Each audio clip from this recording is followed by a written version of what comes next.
So guys, in today's lecture we will discuss oxides of group 16 elements and their certain important properties, and later on we will discuss group 7. We will start our topics on group 17 elements. So let us start our topic, that is oxides of group 16 elements. Now if I take group 16 elements, we know that we have group 16 elements. We have oxygen, sulfur, selenium, tellurium and polonium. If I take these elements, because oxygen we have discussed O2 and O3. If I take these elements, if I write these elements, if I represent these elements by M, then these group 16 elements, they form two types of the oxides.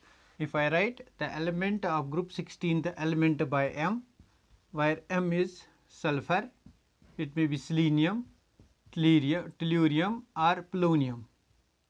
M stands for sulfur, selenium, tellurium and polonium. Then these group 16 elements, they form mainly two types of oxides.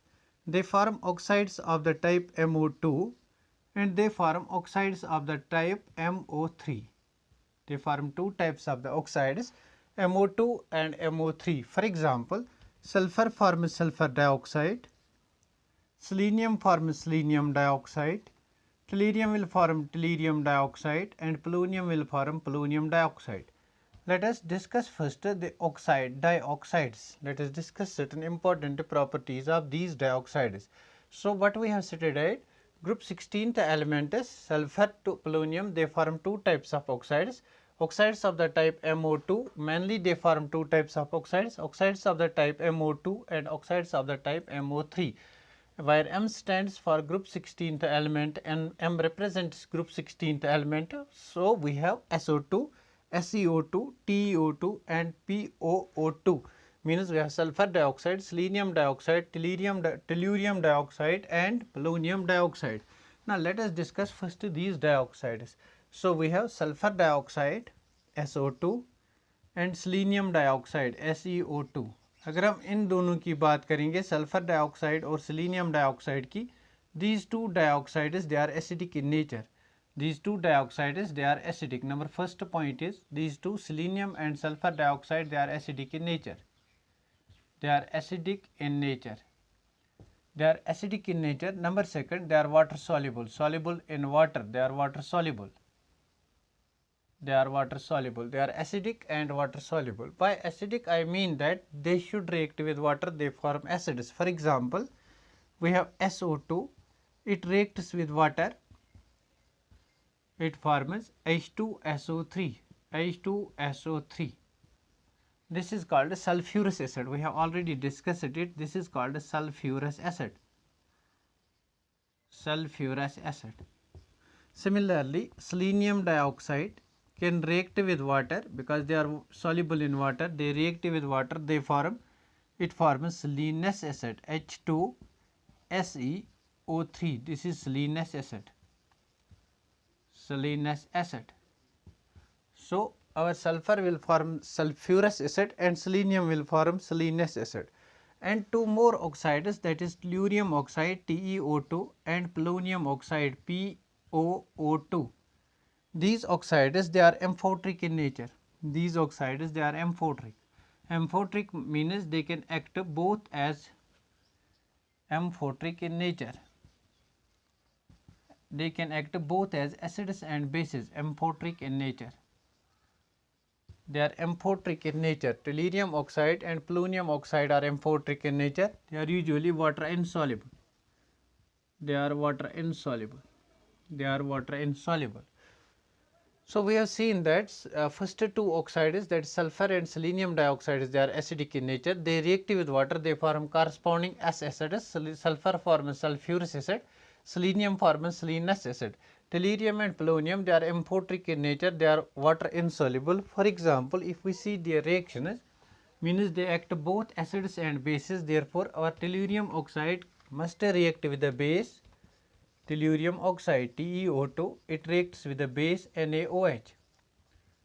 Because it is both acidic and basic in nature, it can react with NaOH as well. If it reacts with NaOH, it forms Na2TaO3.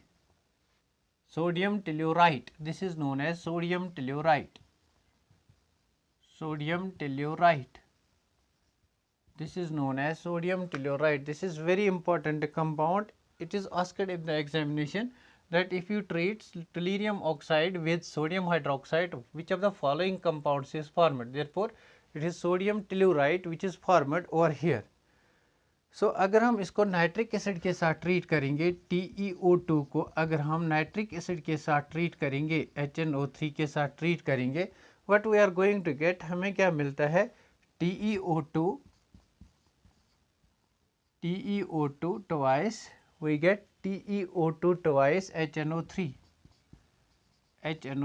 इसी compound को हम ऐसे भी represent करते हैं. This compound is also equal to, we get Te2, we can write it Te2O3 and one oxygen is combined with this OH NO3.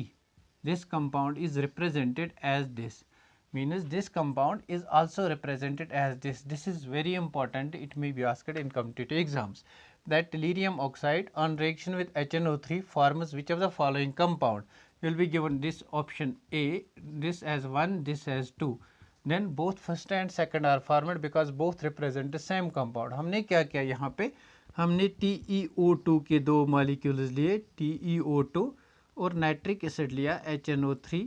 यहाँ से हमने Te2 को लिखा पहले, Te2, उसके बाद एक ऑक्सीजन को निकाला, उसको यहाँ रख दिया, that's O3, then OH, then NO3. This is how we represented this. This we get as when tellurium oxide is treated with nitric acid. जब हम tellurium oxide को nitric acid के साथ treat करते हैं तो ये वाला compound हमें मिलता है. These were certain important properties of dioxides. तो dioxides में अगर हम bonding की बात करेंगे, sulfur dioxide is more important if we study bonding of these dioxides. तो अगर हम sulfur dioxide की bonding की बात करेंगे, यहाँ पे structure of this sulfur dioxide, sulfur forms two bonds with oxygen atom and there is one lone pair of electron, because हमें पता है जो group 16th elements हैं, they contain 6 valence electrons. Out of 6, 4 has formed bond and this is lone pair of electron. So इनकी shape जो होगी, that is bent shape. They are having bent shape. इनकी shape जो होगी, that is bent shape. Now यहाँ से आप hybridization भी निकाल सकते हो. Hybridization अगर आप निकालोगे, then hybridization will be equal to 1/2 valence electrons on sulfur, that is 6, plus monovalent groups attached, there is no monovalent group, there is no charge, that is 6/2, that is 3 orbitals are involved, therefore hybridization is sp2, 1s and 2p orbitals.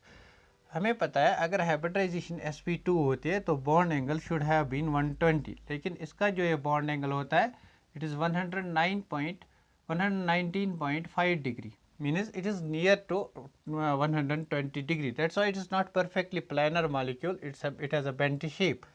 तो यहाँ पे हमने इसकी hybridisation discuss की. अगर हम देखेंगे इस सल्फर डाइऑक्साइड में कौन कौन से टाइप ऑफ बॉन्ड्स बनते हैं, let us see what type of bonds are formed in sulphur dioxide. तो हमें पता है ऑक्सीजन के जो वैलेंस इलेक्ट्रॉन्स हैं, they are 6, we have 2s electrons, 2s and 2p4. These are 2p4 electrons. Similarly, अगर सल्फर की बात करेंगे, आउटर ऑर्बिटल में 6 हैं, we have 2s electrons, 3s, sorry, then 3p4, then we have 3d0. तो हम bonding के लिए क्या करते हैं, हम इस इलेक्ट्रॉन को एक्साइट करते हैं into 3d. This is 3d, this is 3p. उसके बाद एक और ऑक्सीजन एटम है, उस ऑक्सीजन में भी हमारे पास 2s में 2 इलेक्ट्रॉन्स हैं, देन वी हैव 2p4 और 2p में हमारे पास 4 इलेक्ट्रॉन्स हैं. तो हमें पता है from valence bond theory and VSEPR theory, only unpaired electrons result in the bond formation. तो यहाँ पे क्या होता है, ये अनपेयर्ड इलेक्ट्रॉन्स सिर्फ बॉन्ड बनाएंगे, means this in 2 bonds from this oxygen atom, 2 bonds from this oxygen atom, because there are only 2 unpaired electrons. यहाँ पे भी 2 ही अनपेयर्ड इलेक्ट्रॉन है, 2 ही बॉन्ड बनाएगा, लेकिन सल्फर हमारा 4 बॉन्ड बनाएगा. तो ये ऑक्सीजन अगर यहाँ से बॉन्ड बनाएगा, ये लोन पेयर, ये अनपेयर्ड इलेक्ट्रॉन और ये unpaired electron, they will result in the formation of sigma bond. Then this bond I considered it as sigma bond. अगर मैं इस बॉन्ड की बात करूँगा, इस पर इलेक्ट्रॉन और इस इलेक्ट्रॉन की बात करूँगा, it results in the formation of pi bond. So pi bond is formed between p orbital of sulfur and p orbital of this is formed between p orbital of sulfur and p orbital of this oxygen atom. Therefore, this pi bond is p pi bond. It is p pi bond. That's why it's called p pi bond.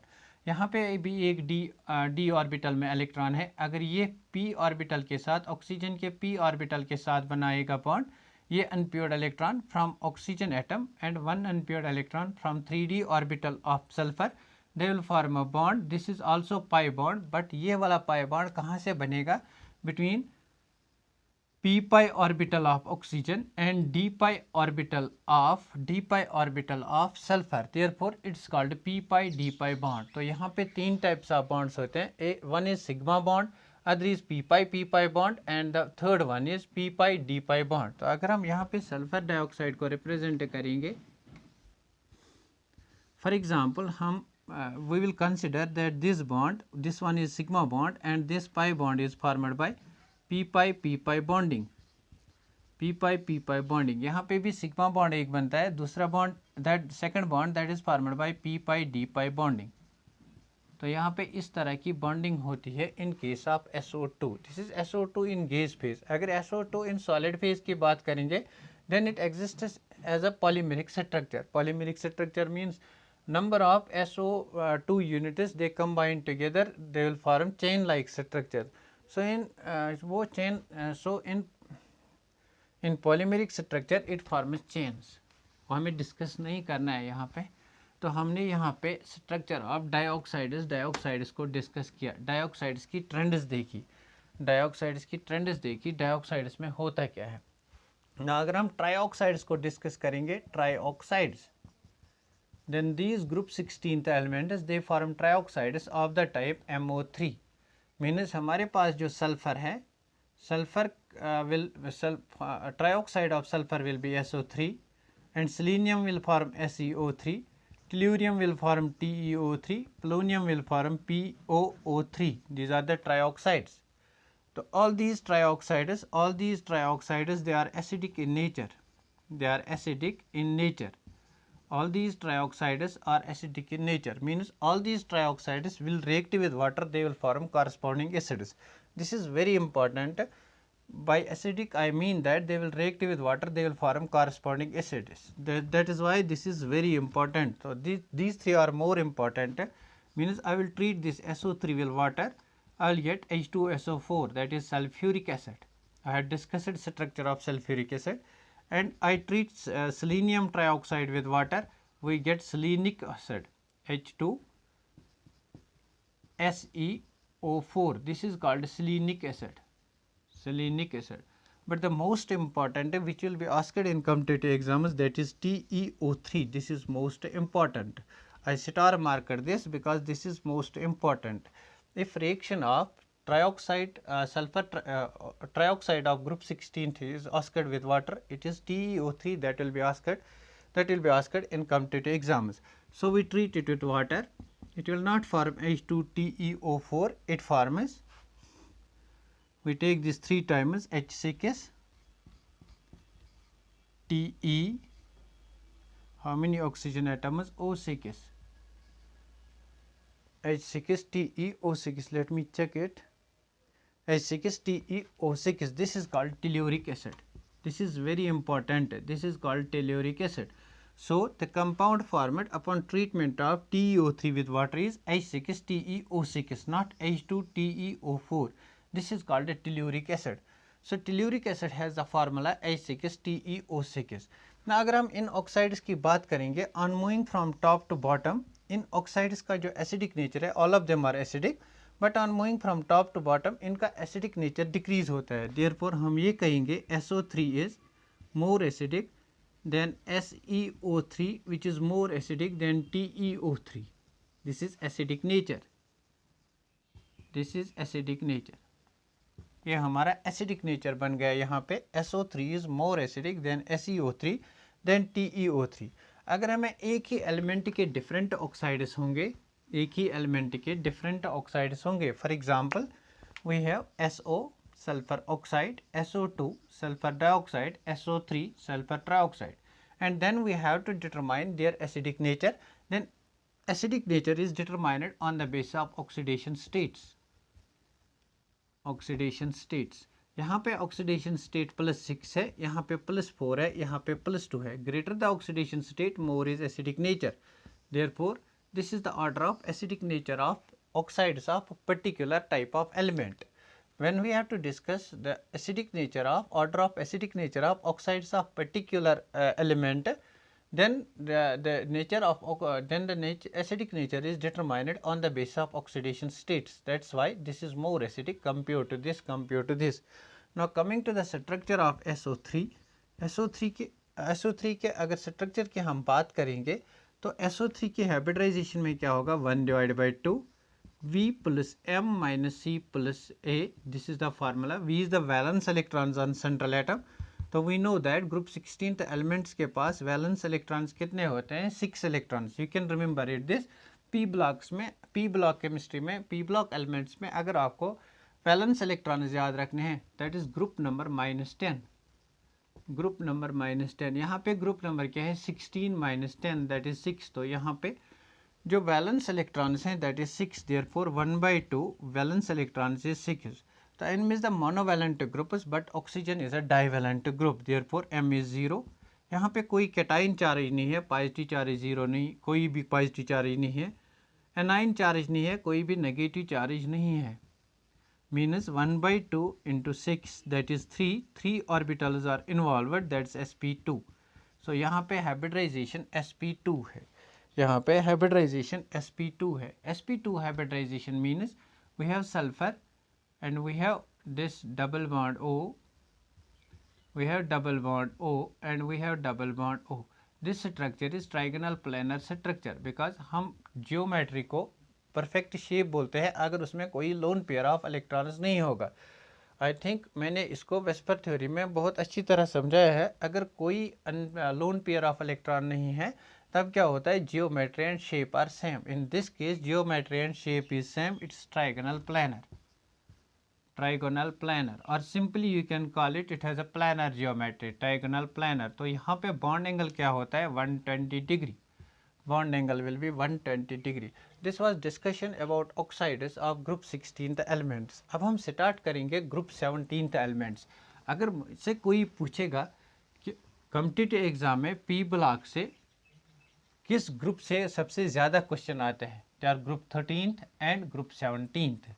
सबसे ज़्यादा question competitive exam में कौन कौन से group में से आते हैं, मोस्ट एक्सपेक्टेड क्वेश्चन कहाँ से आते हैं. एक होता है हमारा ग्रुप 13th, वो हमने अभी डिस्कस नहीं किया. एक होता है हमारा group 17th. Group 17th means halogen family, जो हम अब डिस्कस करने जा रहे हैं. हैलोजन फैमिली से एक या दो क्वेश्चन कॉम्पिटिटिव एग्जाम में आते हैं और ग्रुप 13th से भी एक या दो क्वेश्चन कॉम्पिटिटिव एग्जाम में आते हैं. अगर ग्रुप 15 और 16th जो हमने डिस्कस किया उसकी बात करेंगे तो वहाँ पे ऑक्सो एसिड्स मोर इम्पॉर्टेंट बनते हैं और ऑक्साइड्स मोर इम्पॉर्टेंट बनते हैं. और कुछ प्रॉपर्टीज जो मैंने दिखाई हैलाइड्स की, हाइड्राइड्स की, उनकी thermal stability, acidic nature, bond angle, bond length, बस वो चीज़ इम्पॉर्टेंट है ग्रुप 15 और ग्रुप 16th में. But group 17th is very important. Group 17th बहुत ज़्यादा इंपॉर्टेंट है अगर हम कॉम्पिटिटिव एग्जाम की बात करेंगे. तो let us start our topic group 17th elements. तो स्टार्ट करेंगे group 17th elements. Group 17th elements. Elements of group 17th they are called halogen family. इनको हम हैलोजन फैमिली भी कहते हैं, halogen family. Why the name halogen is given to them? Halogen family, अब इनको नाम क्यों दिया जाता है? Why these elements are called members of halogen family? In elements को हम halogen family क्यों कहते हैं? Let's wait for a while. एक सेकंड के लिए आप लोग वेट करो.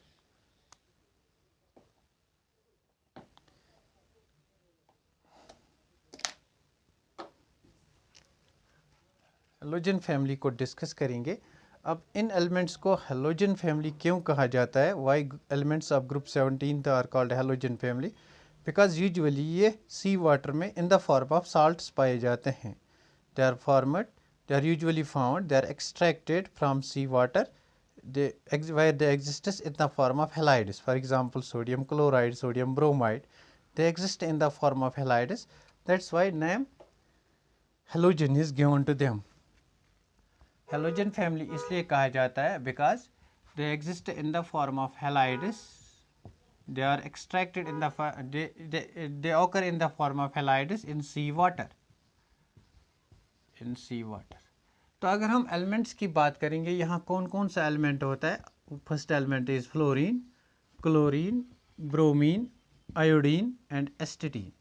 One more element has been introduced in the group, but properties of that element have not been discovered yet. So atomic number of fluorine is 9.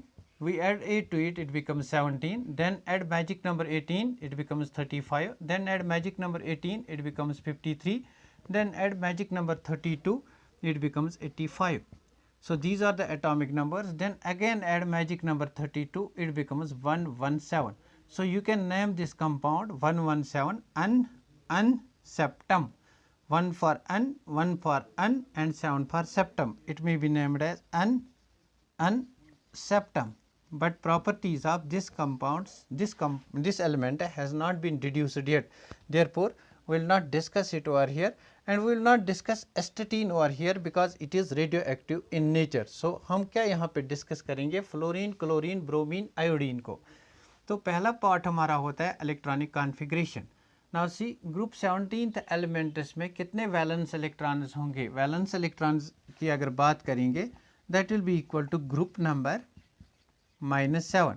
तो group number 17 है, group number -10 sorry, group number 17 minus 10, that will be 7. There are 7 valence electrons.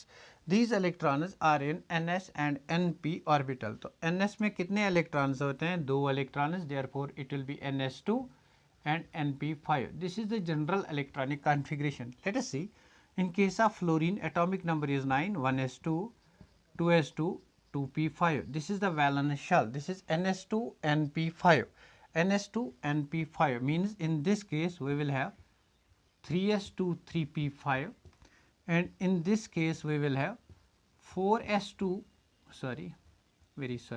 in this case we will have 2s2 2p5, in this case we will have 3s2 3p5, in this case we will have 4s2 4p5, in this case we will have 5s2 5p5.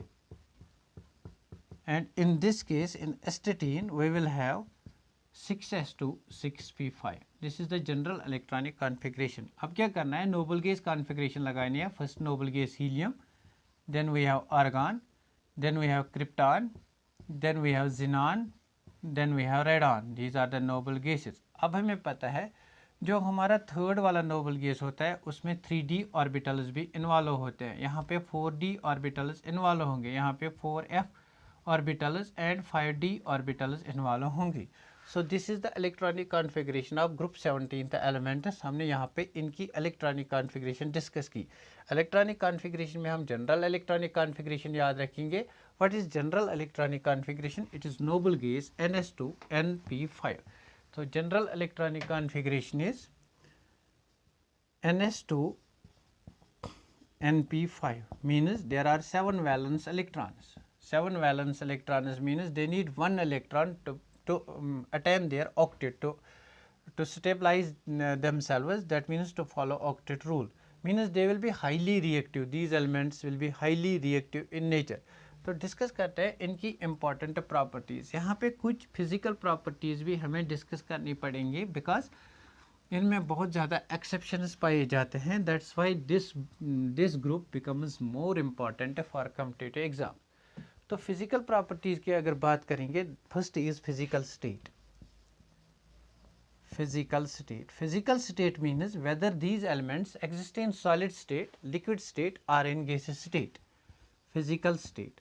तो हमारे पास fluorine, chlorine, bromine, iodine है जिनकी हमें बात करनी है. This exists, all these elements of group 17th, they exist in dimeric form, means F2, Cl2, Br2, I2. Now why they exist in dimeric form? जैसे कि मैंने आपको बताया, फॉर एग्जांपल ये हमारे पास क्लोरीन है, इसके पास 7 वैलेंस इलेक्ट्रॉन्स हैं। नाउ स्टेबल होने के लिए it needs only 1 electron, therefore it readily dimerizes with one more chlorine atom to form CCl bond. That's why they exist in the form, in this form, that is diatomic form. So elemental form of fluorine, chlorine, bromine, iodine is X2, that is Cl2, F2, Br2, I2. Now see, fluorine, it exists in gaseous state, it also exists in gaseous state, and जितना हम नीचे जाएंगे, मतलब जितना size increase होगा, तो tendency to exist in gas state it decreases. अब ये क्यों होता है, we will see. It will exist in liquid state and this exists in usually in solid state. This will exist, this may exist in solid state, that's volatile solid. volatile solid, this is volatile solid. इसलिए that's the reason, कभी आपने सुना होगा कि iodine vapours बनते हैं, it is because of it's volatile nature. अब reason क्या है, why this exist as a gas, this liquid, this gas and this solid. तो क्या होता है, हमें पता है जो क्लोरीन और क्लोरीन के बीच में बॉन्ड है, या फ्लोरीन और फ्लोरीन के बीच में बॉन्ड है, अगर मैं इन एलिमेंट्स को X से रिप्रेजेंट करूँगा, then these elements exist in the form of X2. जो X और X के बीच में बॉन्ड होता है, it is weak van der Waals bond, it is weak van der Waals bond, van der Waals force, it is weak van der Waals force. तो आपको पता है सॉलिड स्टेट में स्ट्रॉन्ग फोर्स ऑफ अट्रैक्शन होती है compare to gas state, that's why these exist in gas state. Now this also contains weak van der Waals force, this also, then why this exist as a volatile solid and this as liquid. तो क्या होता है, जब हम यहाँ से यहाँ जाते हैं, means from top to bottom जाते हैं, from fluorine, chlorine, bromine, iodine, तो क्या होता है, मास इंक्रीज होता है, मीन्स साइज इंक्रीज होता है और मास भी इंक्रीज होता है. मास इंक्रीज होने से क्या होगा, जो ये van der Waals forces of interactions है, इनका नंबर इंक्रीज हो जाएगा. The number of such forces of attractions increase, means अगर इनका समेशन इंक्रीज होगा, अगर इनका नंबर इंक्रीज होगा, तो बहुत सारे बॉन्ड्स टूटने होंगे. तो बहुत सारे बॉन्ड्स टूटने होंगे मतलब tendency to exist from gases to solid state it increases. तो अगर हमें मतलब कहीं पे डिस्कस करना है कौन सा सब्सटेंस किस स्टेट में एग्जिस्ट करता है, then what we will say it depends upon the nature of the interactions. अगर इंट्रैक्शंस वीक है, then it is surely in gases state. अगर इंट्रैक्शंस बढ़ेंगे, यही वीक इंट्रैक्शंस अगर बढ़ेंगे, मीन्स फॉर एग्जांपल फ्लोरीन में एक इंट्रैक्शन है, यहाँ पे फॉर एग्जांपल 10 इंट्रैक्शंस है, यहाँ पे आपको 10 बॉन्ड्स ब्रेक करने हैं, यहाँ पे एक बॉन्ड्स ब्रेक करना है.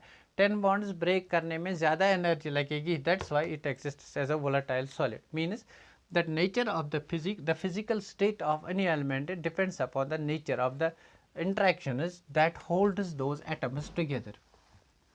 तो हमने यहाँ पे फिजिकल स्टेट की बात की. साइज का आपको पता है, from top to bottom it decreases.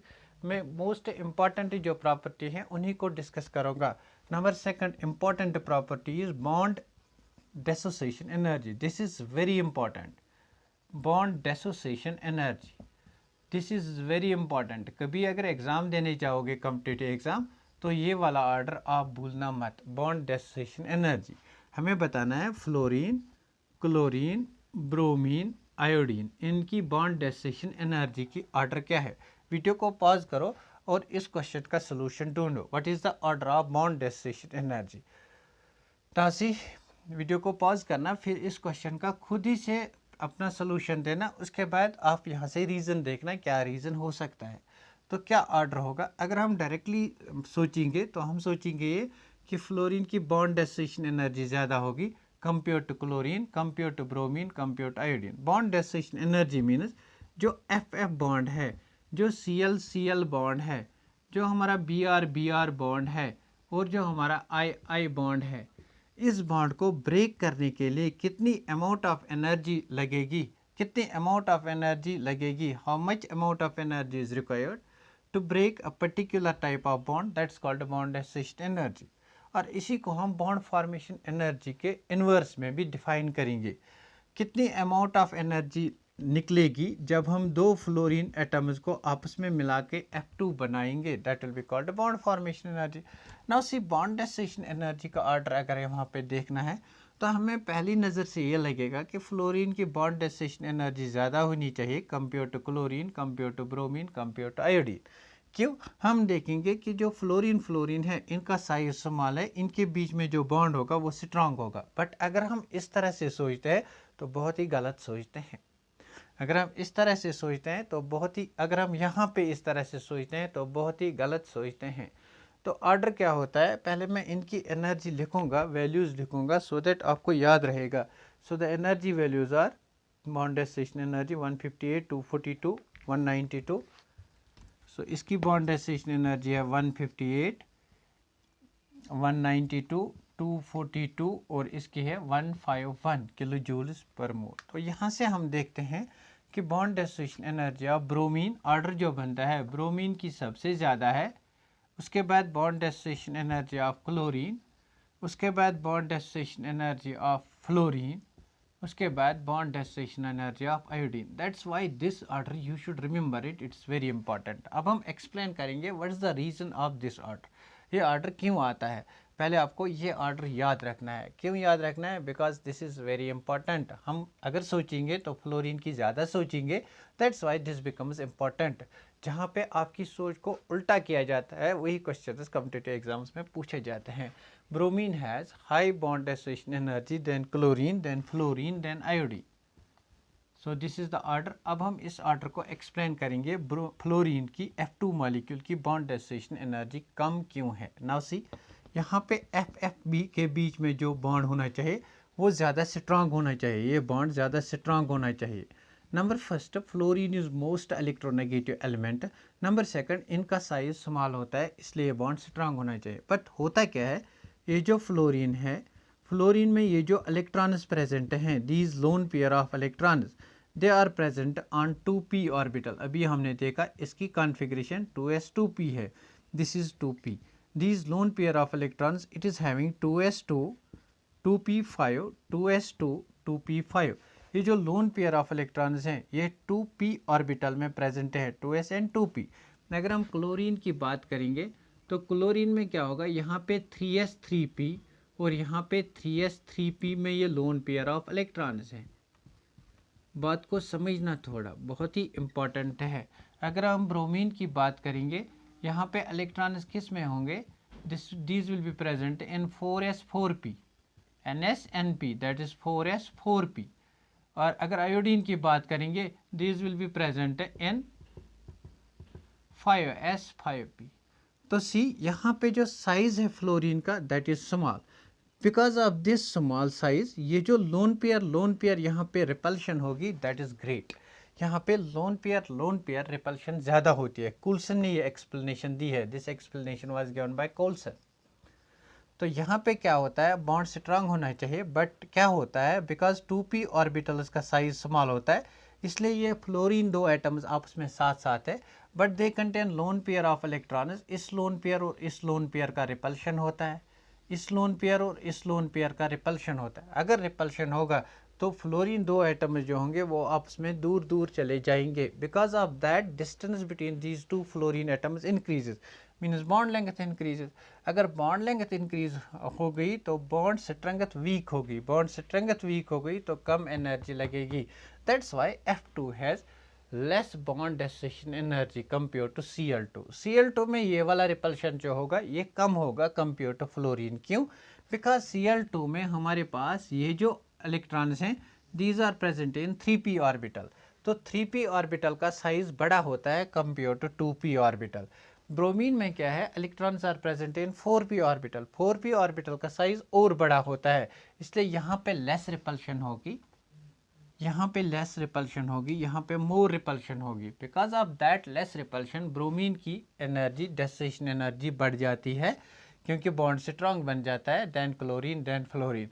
अब आयोडीन की बारी आती है। आयोडीन में सबसे कम रिपल्शन होना चाहिए, लेकिन आयोडीन में एक और इम्पॉर्टेंट फैक्टर जो सब में है, आयोडीन का साइज बढ़ जाता है, ज़्यादा बढ़ जाता है, means the size factor over dominates this repulsion factor. That's why इसकी एनर्जी सबसे कम हो जाती है। So this was very important, that is bond dissociation energy. एक और इम्पॉर्टेंट है इसमें, that is electron gain enthalpy, वैसे वो मुझे एक्सप्लेन करने की ज़रूरत नहीं है because I have already explained that in periodicity.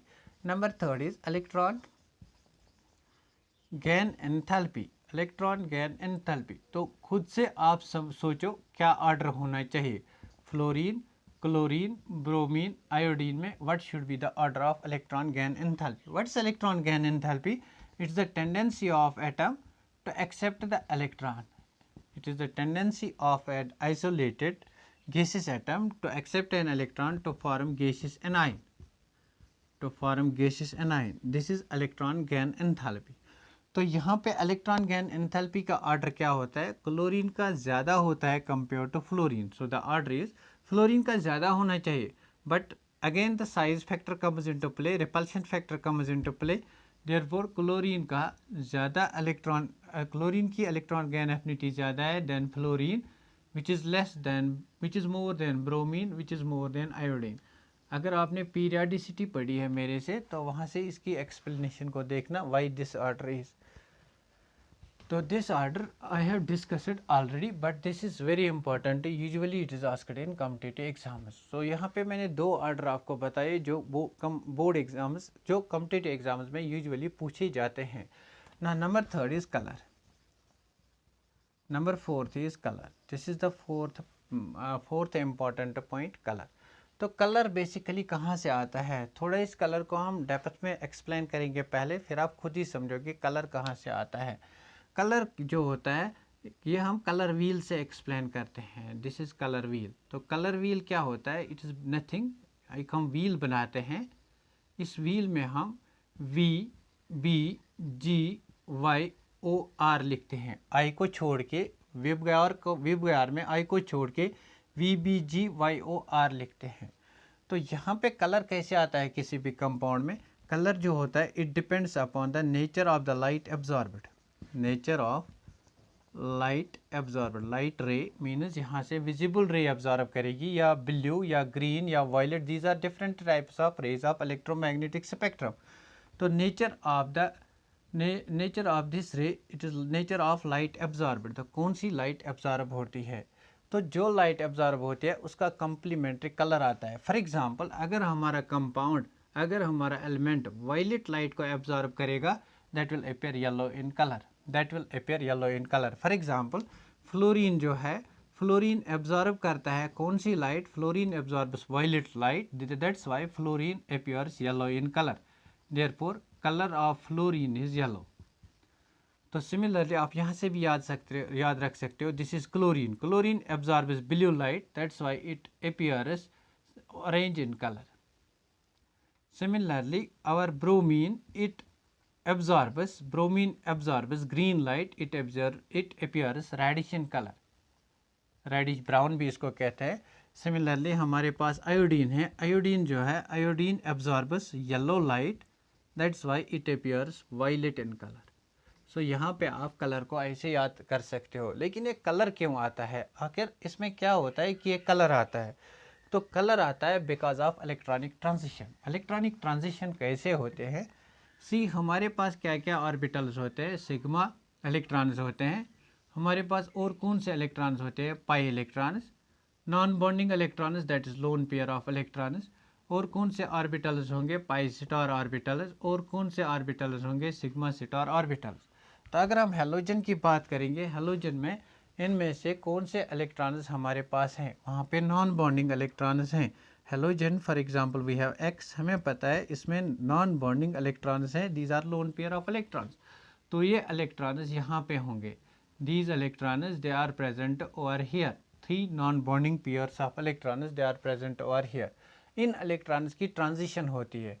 तो कहाँ से कहाँ ट्रांजिशन होती है? Let us see, this is fluorine, this is fluorine. तो इस फ्लोरीन से यहाँ इलेक्ट्रॉन्स ट्रांजिशन होते हैं।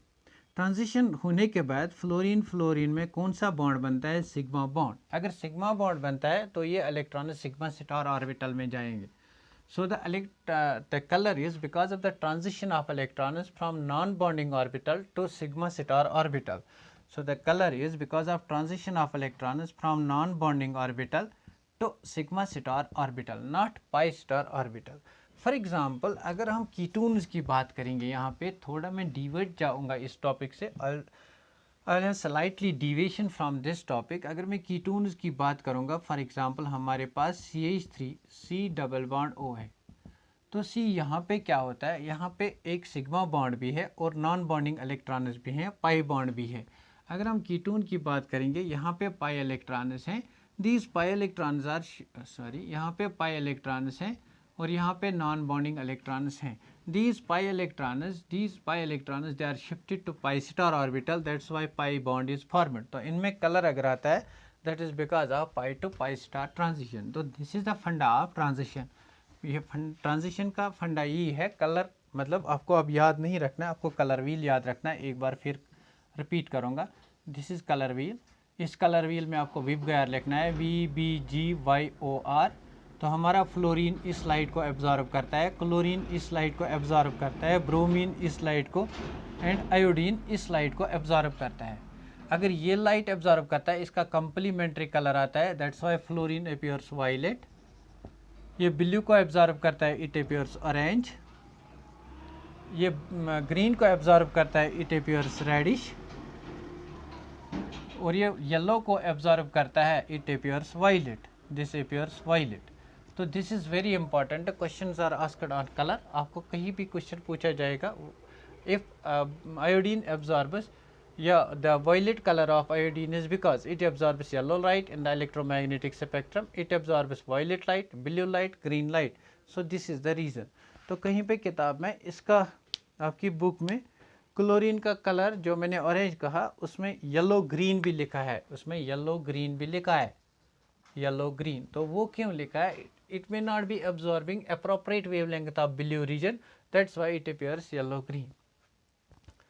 तो यहाँ पे हमने कलर को डिस्कस किया। इसके बाद इस लेक्चर में, let me see the length of the video, now I will stop here. इसके बाद नेक्स्ट लेक्चर में हम डिस्कस करेंगे ऑक्सीडेशन स्टेटस। बहुत ही इंपॉर्टेंट है ग्रुप 17th एलिमेंट्स। बहुत सारे क्वेश्चंस, ढेर सारे क्वेश्चंस आते हैं। इंटरहैलोजन कंपाउंड्स इसमें हैं, वहाँ से क्वेश्चन आते हैं। सीडो हैलोजन्स इसमें है, वहाँ से क्वेश्चन आते हैं। Oxo acids of halogens, chloric acid perchloric acid, उनमें से क्वेश्चन आते हैं। तो यहाँ से बहुत ज़्यादा क्वेश्चंस पूछे जाते हैं। इन प्रॉपर्टीज़ में से क्वेश्चंस पूछे जाते हैं, कलर पे क्वेश्चन पूछा जाता है, बॉन्ड डेसिशन एनर्जी पे क्वेश्चन पूछा जाता है। अब हम इनके नेक्स्ट लेक्चर में ऑक्सीडेशन स्टेट्स और उन प्रॉपर्टीज़ को, हाइड्राइड्स, उन सब प्रॉपर्टीज़ को डिस्कस करेंगे। Thanks for watching this lecture. अगर आपको ये लेक्चर्स पसंद आते हैं तो please share, like and subscribe the channel. Thanks for watching.